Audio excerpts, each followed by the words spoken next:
കോഴിക്കോട് തുറയൂർ സ്വദേശി മുഹമ്മദിന്റെ ഖബർ തുറന്ന് മൃതദേഹം പുറത്തെടുത്തു. പിതാവിന്റെ മരണത്തിൽ ദുരൂഹത ആരോപിച്ച് മകൻ നൽകിയ പരാതിയെ തുടർന്ന് പോസ്റ്റ്മോർട്ടം നടത്താനാണ് മൃതദേഹം പുറത്തെടുത്തത്. സമീർ സി മുഹമ്മദ് വിവരങ്ങളുമായി ചേർന്നു. സമീർ, ഇനി അതിന്റെ പോസ്റ്റ്മോർട്ടം പ്രൊസീജിയറൊക്കെ എങ്ങനെയാണ്?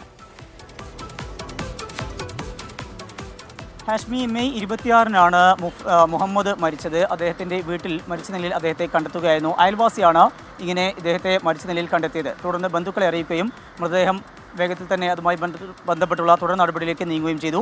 അദ്ദേഹത്തിൻ്റെ സംസ്കാരം തുറയൂരുള്ള പയ്യോളിയിലെ ജുമാ മസ്ജിദിലാണ് നടന്നത്. ചെരിച്ചിൽ ജുമാ മസ്ജിദിലാണ് നടന്നത്. അതിൻ്റെയൊക്കെ പശ്ചാത്തലത്തിൽ പിന്നീടാണ് ഇതുമായി ബന്ധപ്പെട്ട് മകൻ ഒരു പരാതിയുമായി എത്തിയത്. മകനുമായും അതുപോലെ ഭാര്യയുമൊക്കെ ഏറെ അകന്നു കഴിയുന്ന വ്യക്തിയായിരുന്നു ഈ മുഹമ്മദ്. അത്തരത്തിൽ ഈ മരണവുമായി ബന്ധപ്പെട്ട് ചില ദുരൂഹതകളാണ് മകൻ ഉന്നയിച്ചത്. പ്രധാനമായും ഈ മരിച്ചു എന്ന് പറയുന്ന ആ വീട്ടിൽ മറ്റാരും ഇല്ലാത്തൊരു സമയത്താണ് മരണം സംഭവിച്ചത്. അതുമായി ബന്ധപ്പെട്ടുള്ള ദുരൂഹതകളാണ് അദ്ദേഹം മുന്നോട്ട് വെക്കുന്നത്. ആ വാതിൽ അടച്ച നിലയിലായിരുന്നു എന്ന് പറയുന്നു. എന്നാൽ ആ വാതിൽ കുത്തിപ്പൊളിച്ചതുമായി ബന്ധപ്പെട്ടുള്ള തെളിവുകളൊന്നും ലഭിച്ചില്ല.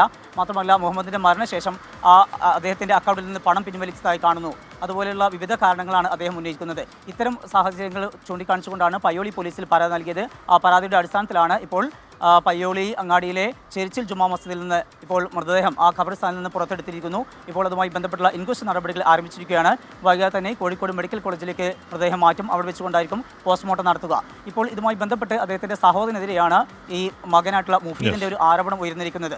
അത്തരമൊരു പശ്ചാത്തലത്തിൽ അതുമായി ബന്ധപ്പെട്ടുള്ള നടപടികൾ പോലീസ് സ്വീകരിച്ചു വരികയാണ്.